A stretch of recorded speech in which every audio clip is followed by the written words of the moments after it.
Today on Alex Autos, we are out here taking a look at the 2016 Chevy Impala. This is Chevy's full-size family sedan. Let's talk about how the Impala stacks up with the competition first, because that is important to understanding what the Impala is all about. General Motors attacks this segment with three different vehicles. We have the Chevy Impala right here, we have the Buick LaCrosse, and then we have the Cadillac XTS up at the top. The rest of the competition either services this with two models or just one model in the case of Nissan with their Maxima. Over at Toyota, we have the Toyota Avalon and the Lexus ES, and those would actually compete primarily with the Buick and the Cadillac versions of this same large sedan, so they don't really have a direct corollary to the Impala.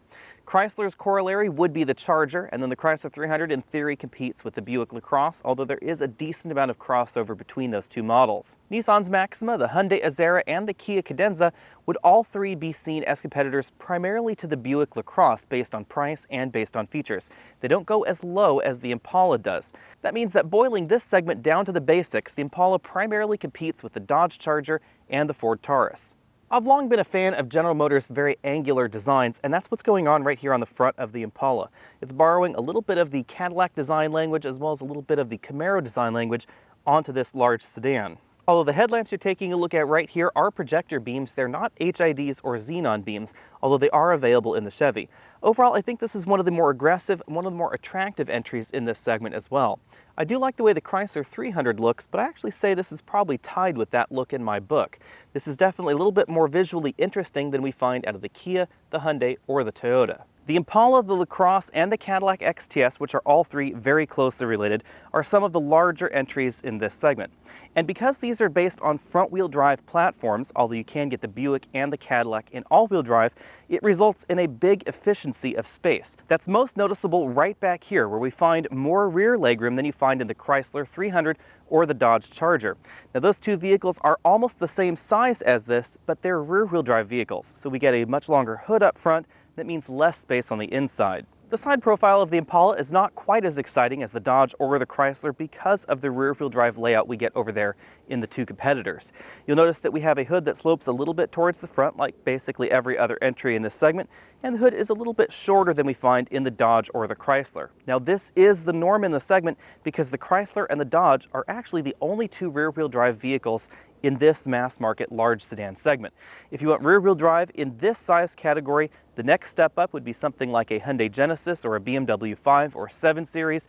You're going to pay an awful lot more, of course, than you would for an Impala. Although the front end of the Impala is one of the more visually exciting in this segment, the rear end is one of the more sedate. We're testing a mid-level trim Impala at the moment, and we don't have visible exhaust tips back here, and the tail lamps are relatively plain. The age of the V8-powered large American family sedan is almost over. That means that under the Impala's hood, we start out with a 2.5-liter four-cylinder engine. It produces 196 horsepower and 186 pound-feet of torque.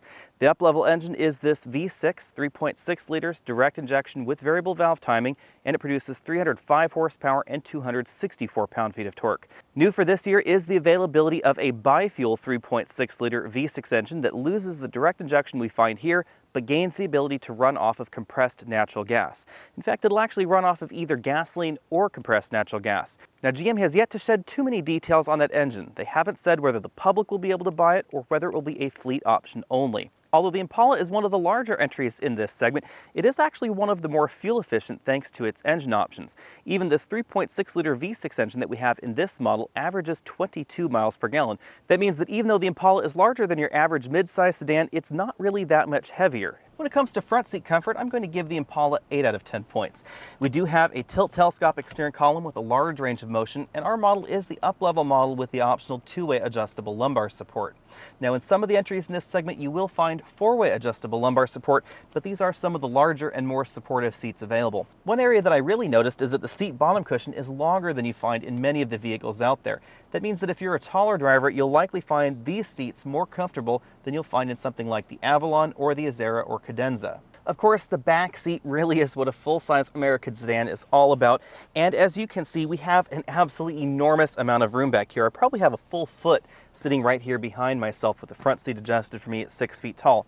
I even have a decent amount of headroom, even though we have this sort of coupe-like profile going on the side. I can sit upright in this seat, and my hair is brushing the ceiling, but my head's not touching it. If I move on over to the middle seat, Again, my hair is brushing the ceiling but not touching it, and this rear seat bench is very, very wide. Now that means fitting 3 child seats across the back of this bench seat or 3 large adults is much easier than your average family sedan. Moving on over to the right side of the vehicle, I still have about 10 inches left, even though this front seat is all the way back in its tracks. The combined legroom that you find in this vehicle is about 3 inches larger than a Chrysler 300, and that would be front legroom plus rear legroom. That means we get an awful lot more length in this car. The extra width is very noticeable when you pull down the armrest in this vehicle, and you notice it's about 3 inches wider than you'll find in a Toyota Camry. We still get rear bench seats that fold almost completely flat with the cargo area, aiding in cargo practicality. Another nice touch is that the seatbelt for the middle passenger actually comes out of the seat back itself, not out of the vehicle or out of the ceiling. That means it's a lot easier to deal with if you do recline that rear seat. Like the Buick LaCrosse and the Cadillac XTS, the Impala has a positively enormous trunk. This is almost 19 cubic feet, which is one of the largest trunks available in the United States. Most notably, this is about 2 to 3 cubic feet larger than you'll find in the Chrysler 300 or the Dodge Charger.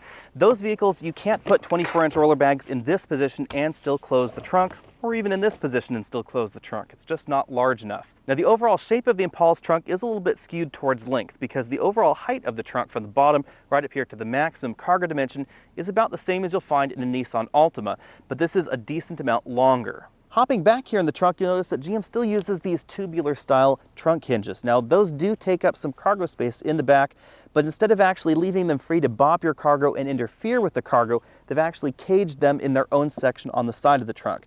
That means they take away trunk space, but they don't actually interfere with the cargo. So if you can fit it in the back, the trunk lid will still close. That's different than a lot of mid-size sedans out there where those trunk hinges are just left inside the trunk and they do bop on the cargo. The Impala scores 10 out of 10 points in our exclusive Trunk Comfort Index, not just because of all this cargo room or the fact that we have a temporary spare tire under the cargo load floor, but also because we have a helper handle to help you close the trunk. Taking a quick spin around the interior, we are in the model with the optional 4-way adjustable headrests, although our model does not have leather upholstery. This is actually the cloth and imitation leather combination. So the center sections right there that you can see are cloth, and then the rest of the seat is an imitation leather product. Although the price tag of the Impala doesn't necessarily represent that big of an increase over your average mid-size sedan, we do find more soft touch plastics on this interior in general. We have soft touch plastics in this portion of the door, the upper portion, which has this faux after stitching. So that's basically an injection molded plastic, and then they've run over it with a sewing machine, giving it this stitched appearance. The stitching is not actually holding the panels together. In fact, you won't find hard plastics in this interior till we get towards the bottom of the door panels or that integrated bottle holder. The overall dashboard styling is reminiscent of the last Chevy Impala that we took a look at. We have this swooping dashboard style that curves right over there on the passenger side. We have a similar curve on the driver's side. It's mirrored in this large chrome strip running right across the dashboard. One thing that I hadn't expected in this interior that did disappoint me a little bit is that we have hard plastic right around these climate controls and hard plastic right around these air vents on either side of the infotainment screen. They seem to stick out a little bit more in this interior because everything else is a soft touch plastic. So we have a soft touch injection molded dashboard, soft touch lower dashboard section, and even soft touch plastics right down here curving towards the floor. Except that the areas right around where you're going to touch are hard plastics, and they don't really match the texture of the other plastics on the interior. Over on the passenger side, we have a glove compartment that is a little bit smaller than you'll find in many mid-size sedans, although I was able to stick a small tablet computer inside. Moving over to the center of the dashboard, you can see those 2 large air vents a little bit more clearly there. And you'll notice that our model has Apple CarPlay integration. This is new for the 2016 model year. We have a little bit of a trick up our sleeves. We can press this button right here, and this opens to reveal a large storage compartment and a USB input right there. That is kind of handy because I could put my iPhone or whatever device right there inside that bin and keep it out of the sight of prying eyes. Below the screen, we find the controls for that infotainment system and the controls for our optional dual zone climate control system. Continuing on down, you can see that we have this interesting faux wood trim. This section opens to reveal another storage cubby with a 12-volt power outlet. Below that, we have a relatively traditional console shifter. Manual is all the way down to the bottom, and then we have plus and minus buttons right here on top of the shifter itself. We have 2 large cup holders over here on the right side. Continuing behind that, we have a large and softly padded center armrest, which opens to reveal a large storage cubby with 2 additional USB ports and an auxiliary input right there as well. We have another little storage area right here in front of the armrest and the stability control disable button. Over on the driver's side, we have a standard 4-dial instrument cluster, tachometer on the left, speedometer on the right, with 2 additional dials for fuel and the temperature of the engine above that. In the center of everything, we have a small multifunction display that acts as our trip computer with some additional information, and that's controlled via this button arrangement on the steering wheel. We have left, right, up, down, and click to enter. Inside this display is where you'll find your trip computer for trip A, trip B, fuel range, instant fuel economy, oil life, etc. We also have access to our audio functions, so you can actually get audio feedback right there, can change source, etc. Phone and navigation integration as well. Now, our model does not have the built-in navigation system, but we do have the ability to navigate via OnStar. So if that was engaged, you would actually see turn-by-turn directions right here as well. Interestingly enough, if we're navigating using Apple CarPlay, we do not get those instructions in this display. Zooming out from there, we have a 4-spoke steering wheel that reminds me an awful lot of the last generation Mercedes-Benz S-Class. We have this airbag section that's sort of a banana shape right here in the middle, and then we have 2 spokes below that with a chrome strip sort of dividing the two. We have our cruise control buttons over here on the left side of the steering wheel, up, down, cruise control enable, disable, and a cancel button. Same buttons I showed you earlier over here on the right side of the steering wheel with the phone hang up and voice command button. If you're thinking that a few buttons are missing, you'll find them on the back of the steering wheel. So over here on the left side of the steering wheel, we have track up and track down on the back of the wheel. And over there on the right side, we have volume up and down. The Impala uses essentially the same transmission and engine that we see in the Buick LaCrosse. That means we get a very similar 0 to 60 time. We ran from 0 to 60 in 6 seconds in this model. I'm going to give this an A- in this segment. Now, this acceleration time is actually very, very good for a 6-cylinder entry in this segment, but remember that we do have the Chrysler and Dodge vehicles out there with 3 different V8 engines to choose from. 0 to 60 acceleration in this vehicle was actually a little bit better than we get in the Cadenza or the Azera because those do use slightly less powerful and slightly smaller engines. Now, 2017 is going to be bringing us a brand new Buick LaCrosse, and that will be a very interesting entry in this segment because at the moment, the Impala and the LaCrosse are priced very similarly to one another if you're going to look at the V6 engine. We don't know what 2017 will bring us yet, but we do know that 2017 is bringing a brand new 8-speed automatic transmission in the LaCrosse, and that will likely mean it'll get a faster 0 to 60 time than the current generation LaCrosse or the current generation Impala. When it comes to braking, the light curb weight of this platform from General Motors allows this to stop in 120 feet. That's actually 5 feet shorter than the last Honda Accord that we tested, so I'm going to give this an A.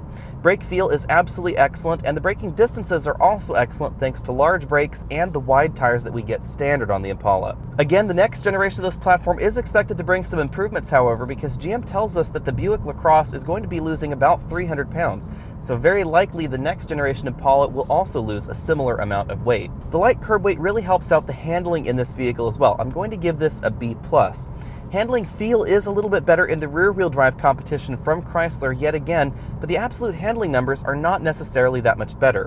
When we're comparing the V6 entries, it's really all down to feel, because the Chrysler vehicles feel a little bit more nimble than this Impala feels, but the absolute handling numbers are really not that much different because this is lighter. One thing you should know is that the Impala does not get the new Hyper-Strut suspension system that we find in the Buick LaCrosse in certain models. It's not available in every LaCrosse or in the Cadillac XTS. The Hyper-Strut, very much like Ford's Revo Knuckle in certain versions of the Ford Taurus, allows you to have an improved contact patch between the tire and the road surface. It actually gives you better handling numbers and helps reduce torque steer. The downside to that particular suspension design is that it results in a slight numbing of the suspension feel. However, all these vehicles have electric power steering anyway, so the steering is already going to be a little bit number than old hydraulic steering systems. That's why they're using it these days, because it really is not that noticeable to the driver, except that it really improves the handling ability of the vehicle. That's why I'm giving this vehicle a B+ when it comes to handling, but I'm going to give the LaCrosse with the Hyper-Strut an A-. The gravel roads that we're driving on now are really an excellent place to demonstrate the full-size sedan suspension systems that GM has wrought for us.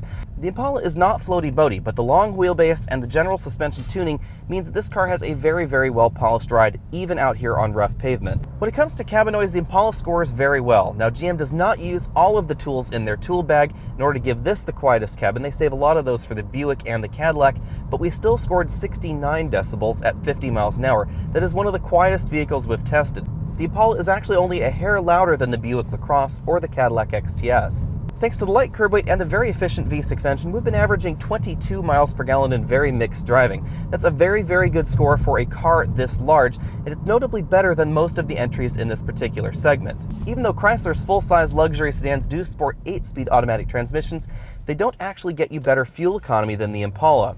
Front-wheel drive cars tend to have a slight advantage over rear-wheel drive cars when it comes to fuel economy, But that's not everything that's going on. We just have a very, very efficient V6 engine in this vehicle and a very efficient transmission as well. The Dodge Charger is going to be a little bit more fun out on the road in rear-wheel drive form because we are going to get that rear-wheel drive driving dynamic. It's a lot more fun in the corners because you can really get the rear end of the vehicle to kick out a bit. Now, if you're driving in inclement weather, however, you're probably going to want a front-wheel drive or an all-wheel drive car, so in those situations, the Impala would be a little bit more advantageous.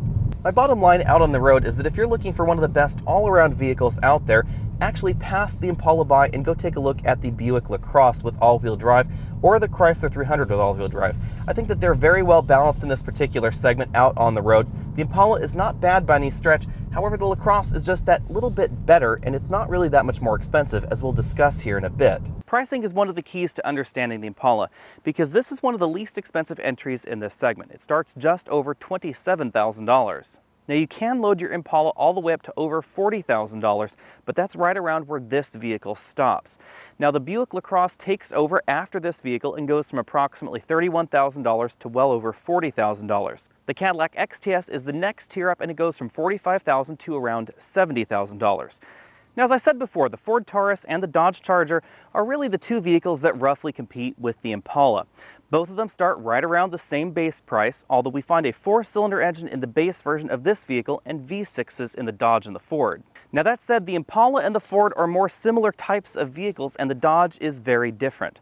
The Dodge actually is based on a Mercedes-Benz E-Class, and it's a rear-wheel drive vehicle. That's very different than what we find over here on the Ford or the Impala because they're front-wheel drive. Now, which wheels are powering the vehicle is important to understanding how the vehicles behave out on the road. Although all three of the vehicles will generally understeer in neutral handling situations, when you power on in that vehicle, you will get oversteer, and that's not something you get in the front-wheel drive Impala or the front-wheel drive Ford Taurus. In general, the rear-wheel drive Charger is going to be a little bit more fun than this vehicle out on your favorite winding mountain road or out on a track. If, however, you live in a snowy area of the country, the front-wheel drive entries in this segment will generally be a little bit easier to live with. Now, you should keep in mind that Dodge and Ford both offer all-wheel drive versions of their vehicle, and you can't get all-wheel drive on the Impala. You do have to step up to the Buick if you want that. In terms of interior refinement, I think the Dodge actually wins in this particular segment. Over here on the Impala, we find a few more hard plastics on the dashboard, although I generally think the style of this interior is a little bit superior. Same thing over there with the Ford Taurus. I think its interior is a little bit nicer to touch, nicer to behold, nicer to live in, although I think the style of this interior is a little bit more attractive than we find in the Ford. Most specifically on this interior, it's the plastics that we find around the touchscreen LCD, those air vents right there set into the panel. They're hard plastic and they don't match the rest of the plastics on the interior. Now, that surprised me a little bit because the Buick LaCrosse, which is very closely related to the Chevy Impala, has a nicer interior, and I actually think it's one of the better interiors in this segment. It doesn't have those same kind of mismatched plastics that we get in this Chevy. In fact, the LaCrosse is one of the best values in this segment and one of the best interiors in this segment in my book. If you want more oomph in this segment of the family sedan, you will have to turn to either Ford or Chrysler. Ford does have the SHO version of the Taurus with a twin turbocharged 6-cylinder engine, and Chrysler has not one, not two, but 3 different V8 engines to choose from, all of which are more powerful than the V6 we find under this hood. Power is one thing, but driving dynamics are something else, and the Impala actually holds its own very well. If we're talking just in this end of the spectrum, V6 versus V6, I actually think the Impala has a few advantages over the Dodge Charger and the Chrysler 200 because this is about 300 pounds lighter depending on how you configure it. The light curb weight of the Impala and the relatively wide tires that we get on it really help improve handling. General Motors also produces, quite simply, one of the best front-wheel drive suspension systems available right now, and you will find that on their large sedans like this, the LaCrosse and the Cadillac XTS. They're not quite as engaging out on your favorite winding mountain road as a good rear-wheel drive car, but they are much better than your average mid-size sedan. That statement seems to surprise some mid-size sedan shoppers, because a lot of people out there think that when you're stepping up from a Toyota Camry or a Honda Accord to something like a Chevy Impala, that you're going to give up handling ability. And that's not true. You actually will likely gain handling ability and handling feel. Expanding the comparison pool that half step up to the next price category up from this is where things get a little bit tricky for the Impala. You see, by the time you add the V6 engine to the Impala, you're almost at the base price of a Nissan Maxima, a Chrysler 300, Hyundai Azera, Kia Cadenza, or a Toyota Avalon, all of which start with V6 engines. Now, in that comparative set, the Impala still handles very well. It has a very large and accommodating interior, especially that very, very large back seat, and an enormous trunk.